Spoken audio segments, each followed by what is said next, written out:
તો હેલો વિદ્યાર્થી મિત્રો, હું છું પાર્થ મરડિયા અને સ્વાગત છે તમારું મારી આ ચેનલ લર્ન બાય પાર્થમાં. તો કાલે આપણે દાખલા નંબર 7મો દાખલા નંબર 6 કર્યો હતો અને આજે આપણે દાખલા નંબર 7મો છે. દાખલા નંબર 7માં કઈ કઈ છે જોવાજી. તો ભાઈ વિજય, લક્ષ્મી અને સિદ્ધિ. વિજય, લક્ષ્મી અને સિદ્ધિ આ ત્રણેય ભાગીદાર છે. એમાંથી સિદ્ધિ છે એ આ દાખલામાં નિવૃત્ત થઈ છે. હવે આ દાખલો સાવ એટલે સાવ ઈઝી છે અને તમને બધાને પણ આવડી જાય એવો દાખલો છે. તમને બધાને દાખલો આવડી જાય એવો છે, સાવ એટલે સાવ ઈઝીમાં ઈઝી દાખલો. તમે જોઈ લેજો. એટલે આપણે અહીંયા આમના દાખલો ચાલુ કરશી અને હું ગણાવું એ પહેલા પણ તમે ગણી શકશો, એટલો ઈઝી છે દાખલો. પરંતુ એમાં ખાલી એક પાઘડીનો પોઈન્ટ છે ને, એમાં જરીકે વાંધો આવે એમ છે. તો એ આપણે હમણાં હું તમને મસ્ત રીતે સમજાવું તો તમને બધું સમજાઈ જશે. તો ચાલો સૌથી પહેલા તો આપણે ચાલુ કરીએ રકમ વાંચવાનું. તો કે ભાઈ વિજય, તમને રકમ સાઈડમાં દેખાતી હશે. તો કે ભાઈ વિજય, લક્ષ્મી અને સિદ્ધિ એક પેઢીના 5:3:2 ના પ્રમાણમાં નફો નુકસાન વહેંચતા ભાગીદારો છે. 1/4/16 ના રોજ તેમ સિદ્ધિ નિવૃત્ત થાય છે અને એની નિવૃત્તિની શરતો નીચે મુજબ છે. વિજય અને લક્ષ્મીનું નવું નફા નુકસાનનું પ્રમાણ 2:3 રાખવામાં આવેલું છે. પછી પેઢીની પાઘડીનું મૂલ્યાંકન છે એ 60,000 રૂપિયા કરવાનું. પછી આપણે પેલા એક કામ કરીએ, પેલા પાકું સરવૈયું આપણે જોઈ લઈએ. પાકા સરવૈયામાં શું આપેલું છે ને, તો ભાઈ પાકું સરવૈયામાં જો સૌથી પહેલા તો મૂડી ખાતા આપેલા છે ત્રણેય ભાગીદારના. પછી રોકાણ વધઘટ ભંડોળ આપેલું છે, કામદાર વળતર ભંડોળ આપેલું છે, લેણદારો આપેલા છે અને પ્રોવિડન્ટ ફંડ આપેલું છે. પછી જમીન, મકાન, યંત્ર, રોકાણો, સ્ટોક, દેવાદારો માઇનસ ગાલખાદ અનામત અને રોકડ આ બધી વસ્તુ આપેલી છે. તો આપણે જોઈ લઈએ. તો જો આ ત્રીજો હવાલો કે ભાઈ રોકાણોની બજાર કિંમત 40,000 રૂપિયા છે. જે રોકાણો છે એ નિવૃત્ત ભાગીદાર સિદ્ધિ છે એ ડાયરેક્ટ પોતાના ઘરે લઈ જાય છે. સમજાણું? તો જો એમાં એન્ટ્રી શું આવશે તો કે ભાઈ રોકાણો છે એમાં 3 નંબરનો હવાલો લાગુ પડશે. સામે રોકાણ વધઘટ ભંડોળ પણ છે, એમાં પણ 3 નંબરનો હવાલો લાગુ પડશે. શું કામ? કારણ કે જો હજી આપણા રોકાણ હતા 60,000 રૂપિયાના અને આપણે જો બજાર કિંમત કેટલી છે એની 40,000 રૂપિયા છે, તો 20,000 રૂપિયાનો રોકાણમાં ઘટાડો થયો. આપણે મિલકતની કિંમતમાં ઘટાડો થાય એટલે તમને ખબર છે પુનઃ મૂલ્યાંકન ખાતાની ઉધાર બાજુ અસર આવે. અને આ 40,000 રૂપિયા છે એ સીધી પોતાના ઘરે રોકાણો લઈ જાય છે. તો સીધીના મૂડી ખાતાની ઉધાર બાજુ અસર આપણે આપી દેવાની. થઈ ગયું? ચાલો પછી દેવાદારોમાંથી 3,000 રૂપિયા ઘાલખાદ માંડી વાળવાની છે અને 5% ઘાલખાદ અનામત. જો હંમેશા દેવાદારમાંથી સૌથી પહેલા ઘાલખાદ બાદ થાય, પછી ઘાલખાદ અનામત બાદ થાય અને પછી જો દેવાદાર વટાવ અનામત હોય તો ઈ બાદ થાય. સમજાણું? આ 3 સિક્વન્સ એક જાળવી રાખવાનો, ઈ લાઈનમાં જ બાદ થાય. એટલે જો દેવાદારમાં 4 નંબરનો હવાલો લાગુ પડશે. પછી ચોપડે દર્શાવેલ સ્ટોકની કિંમત તેની પડતર કિંમત કરતા 1,000 રૂપિયા વધારે આપવામાં આવી. હવે જો હવે ચોપડે દર્શાવેલ સ્ટોકની કિંમત, હવે ચોપડે આપણને સ્ટોકની કિંમત છે એ 35,000 રૂપિયા દર્શાવવામાં આવી છે, પરંતુ એની કિંમત 35,000 રૂપિયા નથી, 1,000 રૂપિયા ચોપડામાં વધારે લખાઈ ગઈ છે. એટલે હશે કેટલી? 34,000 રૂપિયા હશે અને 1,000 રૂપિયા વધારે લખાઈ ગઈ છે, એટલે આમાં 35,000 રૂપિયા છે. તો આપણે 1,000 રૂપિયા ઘટાડી નાખવાના ને, તો આપણા માટે નુકસાન થાય. નુકસાન થાય એટલે ખરાબ થાય તો પુનઃ મૂલ્યાંકન ખાતાની ઉધાર બાજુ અસર આપી દેવાની. સમજાણું? પછી કામદાર વળતરનો 7,000 રૂપિયાનો દાવો મંજૂર કર્યો. તો કામદાર વળતર ભંડોળ છે એમાં આપણે 6 નંબરનો હવાલો લાગુ પડશે અને સિદ્ધિને 12,000 રૂપિયા રોકડા ચૂકવી દેવાના. હવે સિદ્ધિ છે એ નિવૃત્ત ભાગીદાર છે, એનું ખાતું બંધ કરી ત્યારે જેટલી રકમ આવે એમાંથી પહેલા 12,000 રૂપિયા તો સિદ્ધિ રોકડા ઘરે લઈ જશે. સમજાણું? એટલે રોકડ જાય તો રોકડ ખાતાની જમા બાજુ આપણે એન્ટ્રી કરશી અને બીજા જેટલા વધારાના રૂપિયા વધ્યા એટલા શું કરશી? આપણે શું કર્યું હતું આગલા લેક્ચરમાં કે ભાઈ સિદ્ધિ જે નિવૃત્ત ભાગીદાર હોય એની લોન ખાતે આપણે રાખી દેવાના. તો આમાં લખશી સિદ્ધિની લોન ખાતે, અને સિદ્ધિની લોન છે એ આપણી જવાબદારી કહેવાય. એટલે ક્યાં આવે? મૂડી દેવા બાજુ આવે. સમજાણું? આખો પોઈન્ટ આવી રીતના ક્લિયર થાય. તો સૌથી પહેલા આપણે ક્યાંથી ચાલુ કરી છે દરરોજ? તો કે ભાઈ મૂડી ખાતાથી ચાલુ કરી. તો ચલો ત્રણેય ભાગીદારના મૂડી ખાતા લખ નાખવાના. 85,000, 64,000 અને 71,000 રૂપિયા બાકી આગળ લાવ્યા.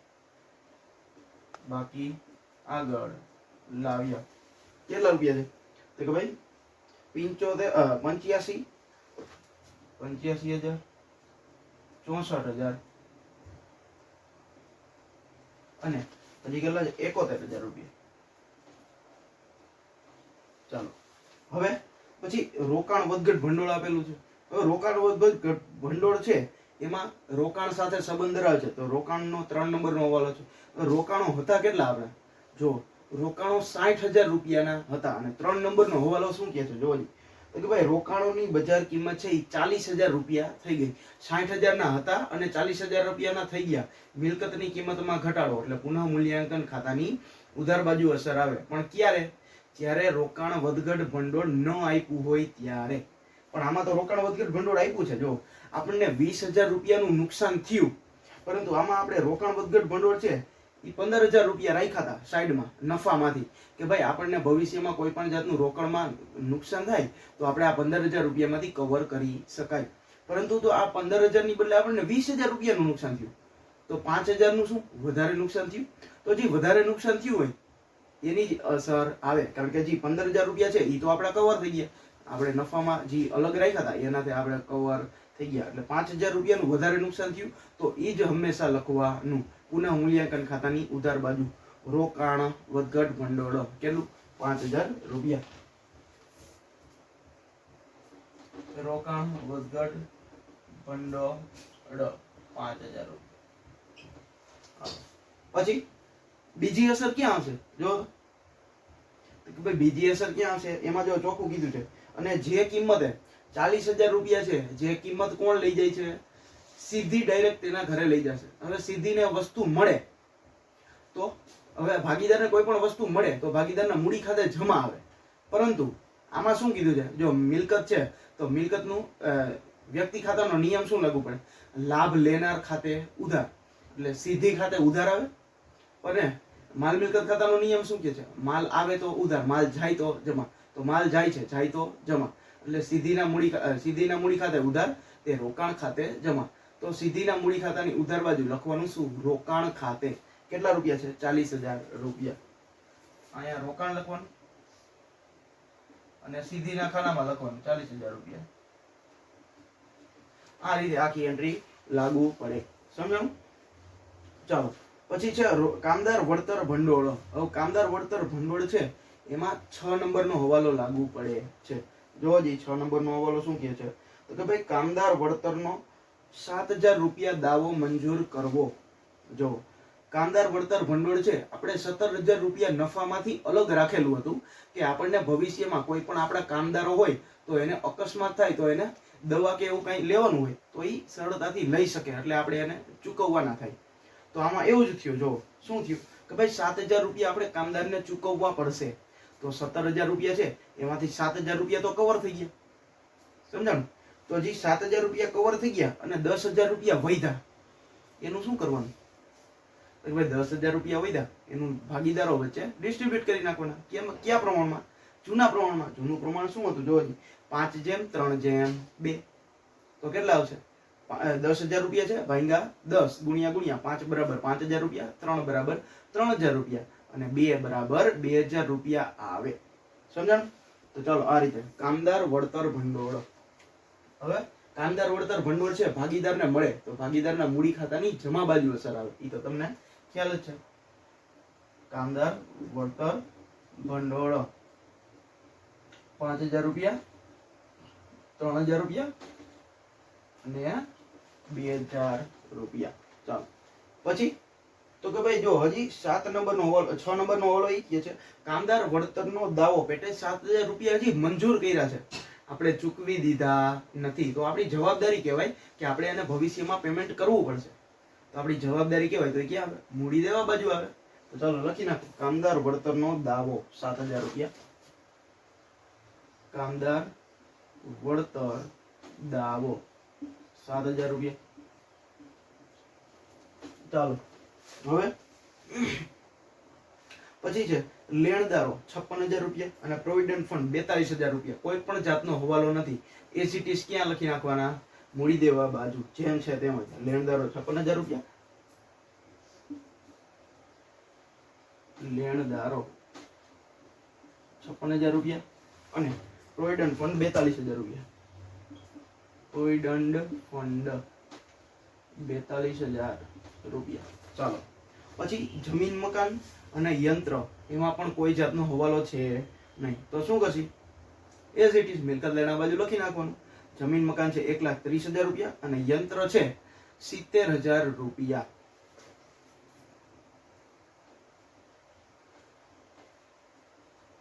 જમીન મકાન 1,30,000 રૂપિયા અને યંત્રો કેટલા છે જોવો જી, યંત્ર છે 70,000 રૂપિયા. ચાલો પછી રોકાણો છે. હવે રોકાણો તો આપણે આખો હવાલો લઈ થઈ ગયો, કોણ સીધી લઈ ગઈ, બરાબર. રોકાણો છે એ સીધી પોતે ઘરે લઈ ગઈ. ચાલો પછી સ્ટોક છે. સ્ટોક નો હવાલો છે. સ્ટોક છે આપણી પાસે 35,000 રૂપિયાનો હતો અને કીધું છે શું જોજી 5 નંબરનો હવાલો, ભાઈ ચોપડે દર્શાવેલી સ્ટોકની કિંમત 1,000 રૂપિયા ઓછી છે. 1,000 રૂપિયા ઓછી એક મિનિટ 1,000 રૂપિયાથી વધારે દર્શાવેલી છે.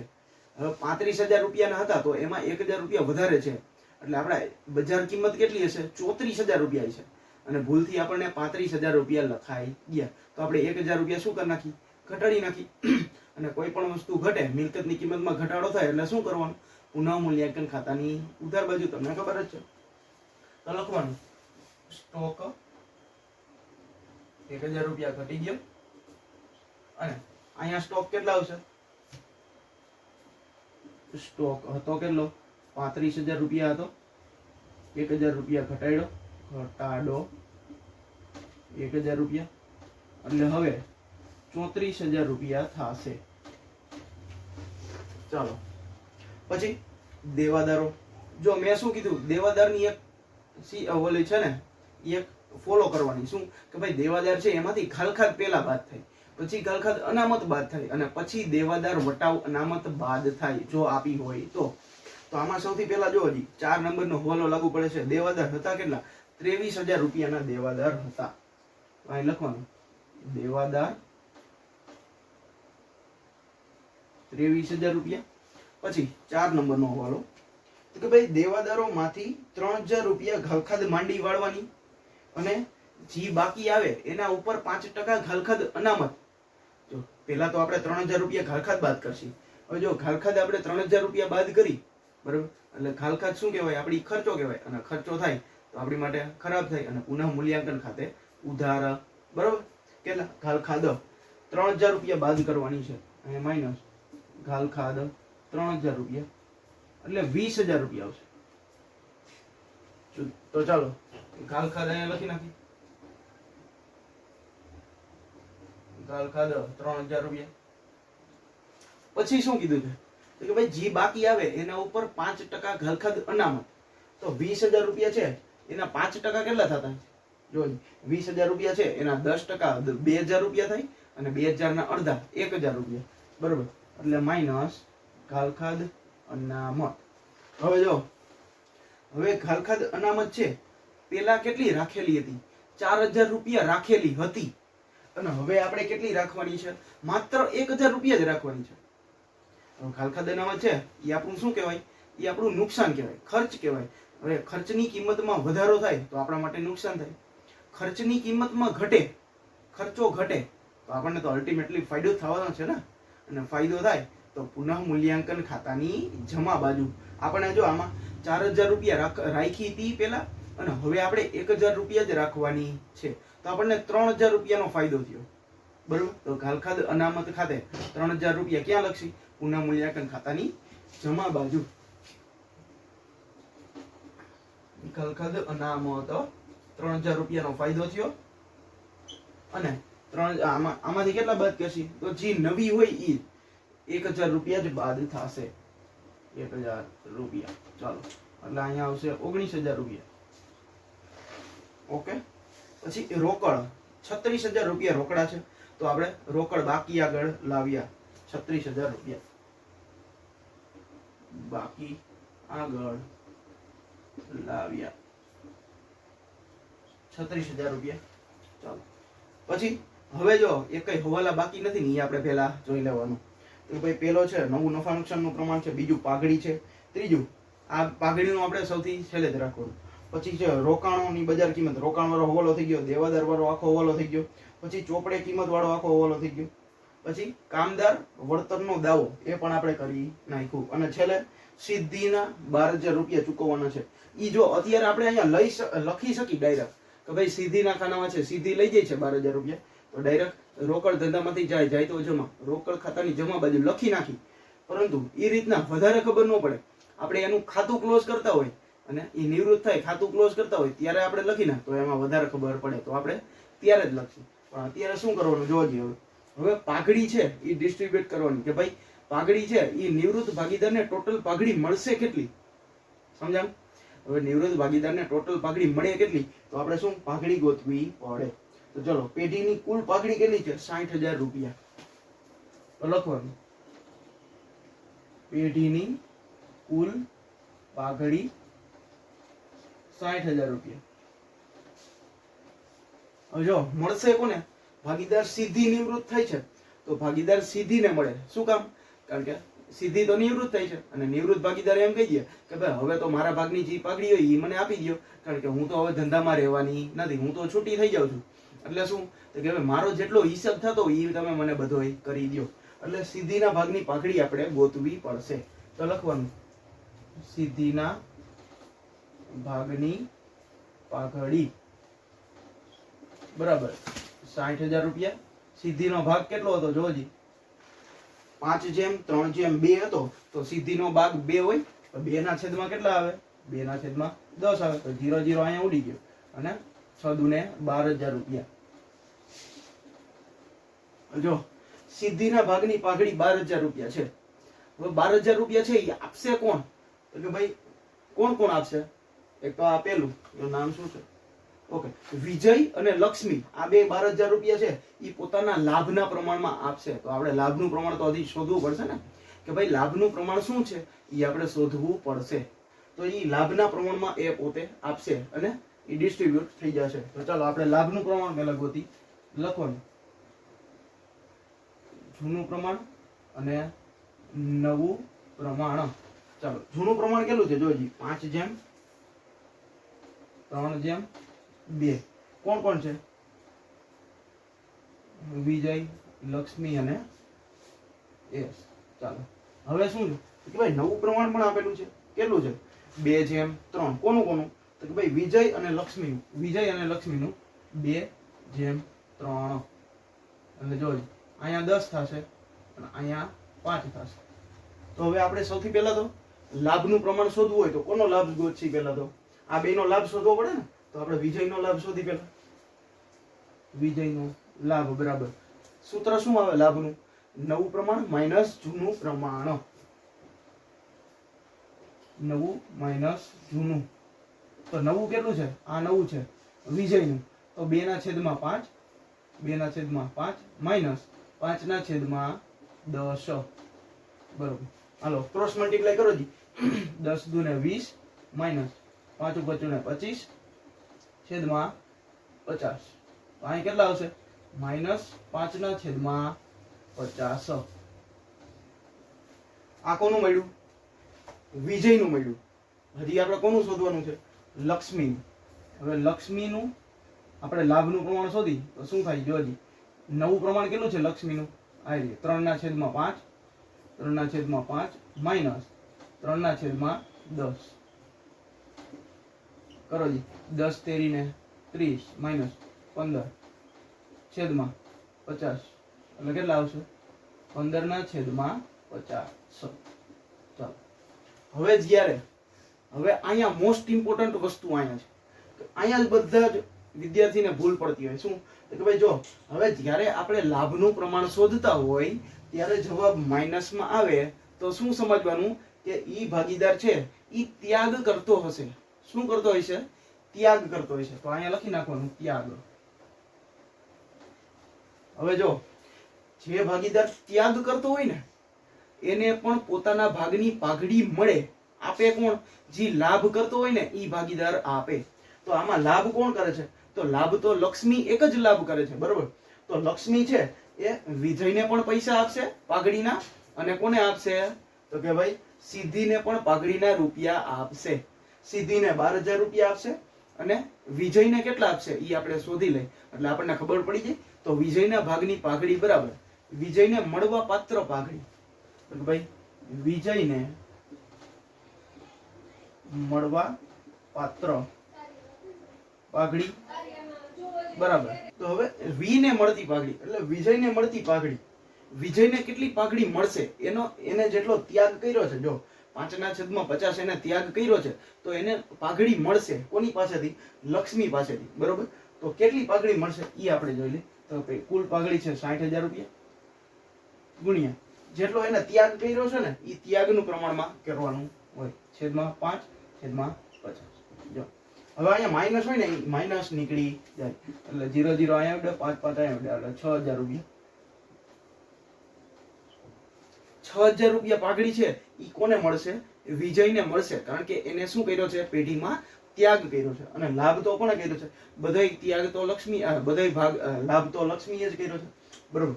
એટલે જો લક્ષ્મી છે ઈ સિદ્ધિ છે, સિદ્ધિને 12,000 રૂપિયા આપશે અને વિજયને 6,000 રૂપિયા આપશે. હવે આ બેને મળે છે, તમને ખબર જ છે કોઈ પણ ભાગીદારને વસ્તુ મળે તો એને શું કરવાનું હોય? તો એના મૂડી ખાતે જમા થાય. ચાલો અહીંયા હું લખી દઉં. જો શું ભાઈ કોઈ પણ ભાગીદારને વસ્તુ મળે આમ શું થાય? જો મળે એટલે જમા આવે, આ બેના મૂડી ખાતું જમા થશે અને લક્ષ્મીનું મૂડી ખાતું ઉધાર થશે. તો એલ ના મૂડી ખાતે ઉધાર તે, એસ ના મૂડી ખાતે તે, વી ના મૂડી ખાતે. બરોબર. તો જો એલ ઉધાર છે તો એને જમા સાઈડ લખવાનું અને આ બે જમા છે તો એને ઉધાર સાઈડ લખવાનું. સમજાઈ ગયું? તો એલ છે ઉધાર છે તો એને આપણે જમા સાઈડ લખી એલ ના મૂડી ખાતે, અને આ બે જમા છે તો એને ઉધાર સાઈડ લખી એસ ના મૂડી ખાતે અને વી ના મૂડી ખાતે. એસ ના મૂડી ખાતે અને વી ના મૂડી ખાતે. ચાલો હવે તમને ખબર છે, જો એસ ને કેટલા રૂપિયા મળે છે? એસ ને 12,000 રૂપિયા મળે છે, જ્યારે વી ને 6,000 રૂપિયા મળે છે, અને ટોટલ 18,000 રૂપિયા છે ઈ લક્ષ્મી છે ઈ આ બેને ચૂકવે છે. સમજાણ? તો જો હવે તમને ખબર જ છે રકમ કઈ રીતના લખવાની? જે વ્યક્તિનું નામ હોય ઈ વ્યક્તિના ખાનામાં પૈસા આવે નહીં, બીજી બે વ્યક્તિના ખાનામાં આવે.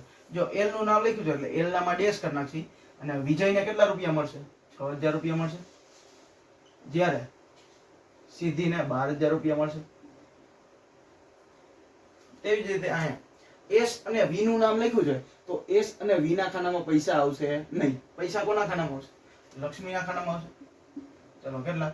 એસ ને કેટલા ઈ આપે છે કે ભાઈ એસ ને 12,000 રૂપિયા આપે છે લક્ષ્મી, અને વી ને 6,000 રૂપિયા આપશે. આ રીતે આખી એન્ટ્રી થઈ. સમજાણું? જો હવે અહીંયા આપણે આખો પાઘડીનો પોઈન્ટ પૂરો થઈ ગયો. હવે શું કરવાનું? હવે છેલ્લો એક હવાલો બાકી રહ્યો છે. કયો? તો કે ભાઈ 12,000 રૂપિયા છે ઈ આપણે રોકડા લઈ જશે સીધી. તો પેલા શું કરવું પડે? એના માટે આપણે પુનઃ મૂલ્યાંકન ખાતું બંધ કરવું પડશે. પછી જે ભાગીદાર નિવૃત્ત થઈ છે ઈ ભાગીદારનું ખાતું પેલા ક્લોઝ કરશી એટલે ખબર પડી જાય કે ભાઈ રોકડા કેટલા લઈ જાય છે અને એની લોન કેટલી ઊભી છે. સમજાણું? તો આ રીતે. તો પેલા ચાલો હવે આપણે શું બંધ કરશી? પુનઃ મૂલ્યાંકન ખાતું બંધ કરશી. તો 5 6 7 8 ને 9,000 રૂપિયા ઉધાર સાઈડ વધારે છે, 9,000 રૂપિયા 9,000 રૂપિયા અને 3,000 રૂપિયા જાય એટલે 6,000 રૂપિયા વધે. ચાલો આ શું મળ્યું આપણને? ભાગીદારના મૂડી ખાતે ખોટ મળી. શું?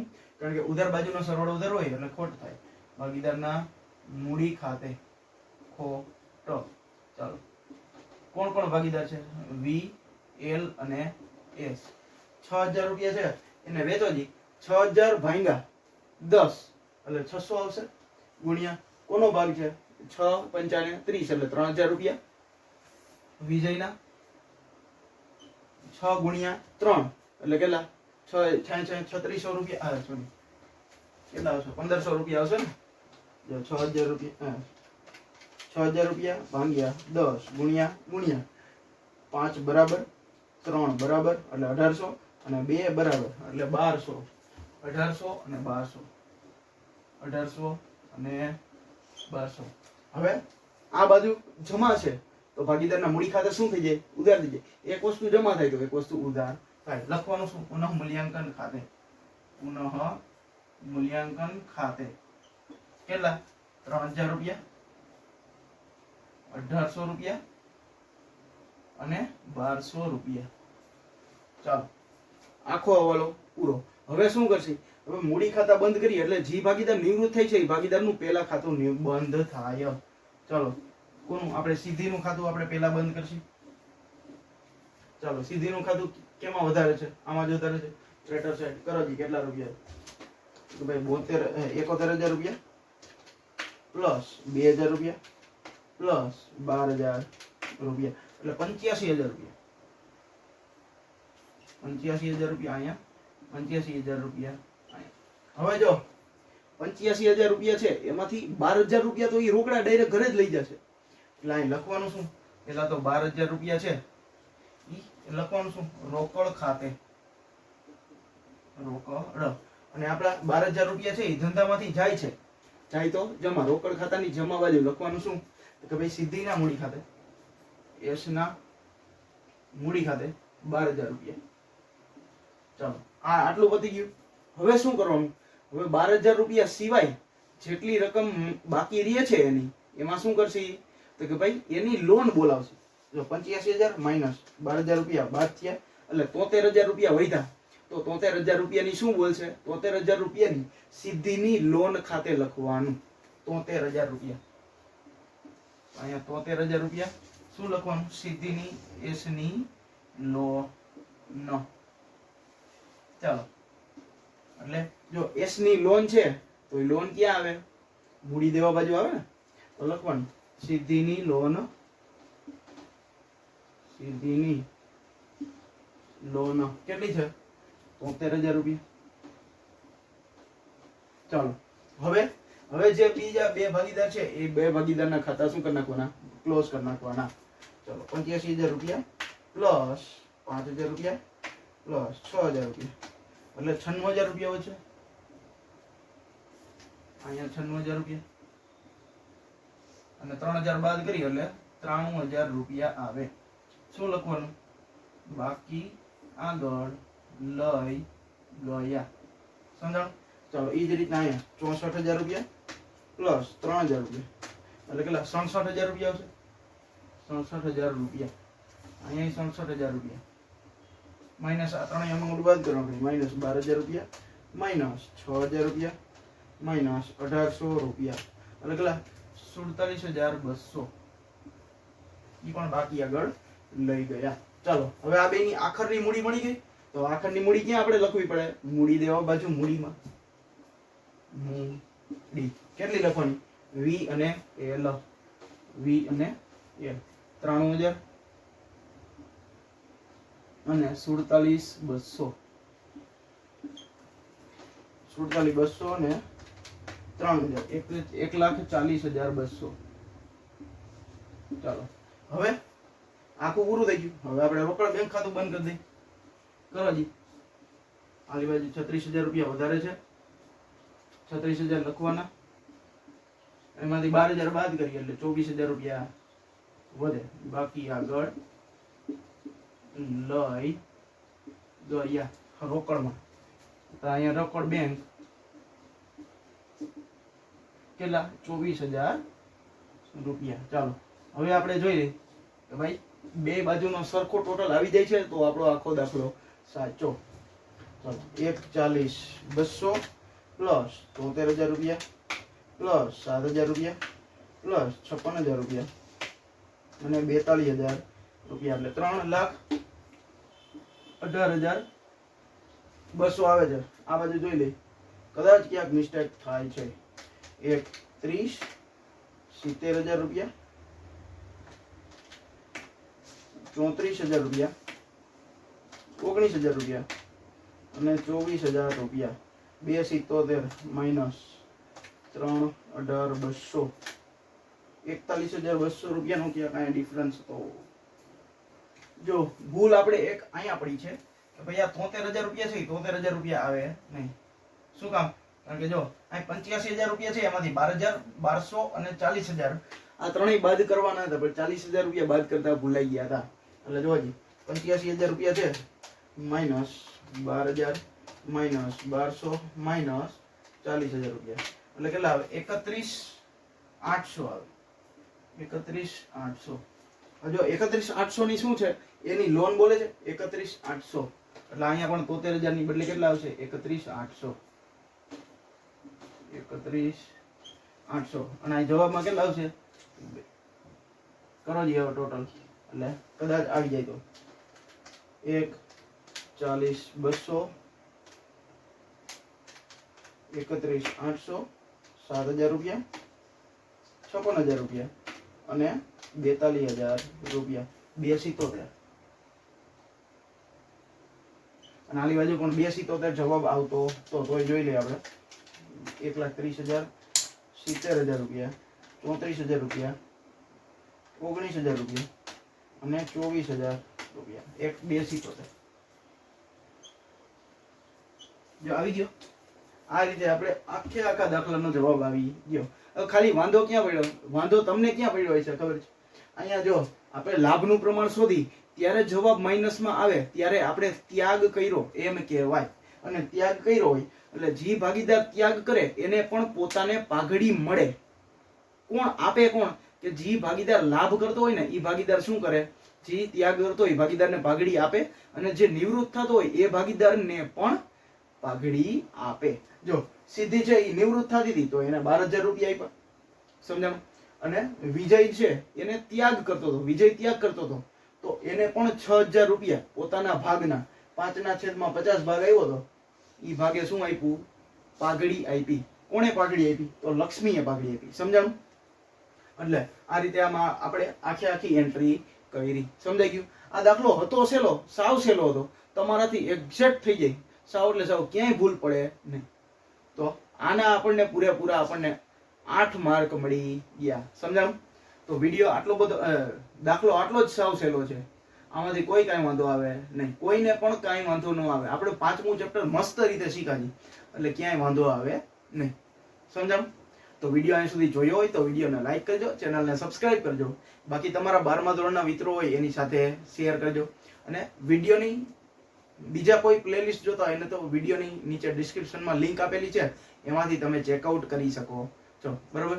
અને આમાં કોઈને કાંઈ પણ વાંધો આવ્યો હોય અથવા તો કાંઈ પણ ન સમજાણું હોય તો મને કોમેન્ટમાં જણાવજો, અથવા તો વિડીયો રિવાઇઝ કરીને જોઈ લેજો તો પણ તમને સમજાઈ જશે. બરોબર? ત્યાં સુધી થેન્ક યુ.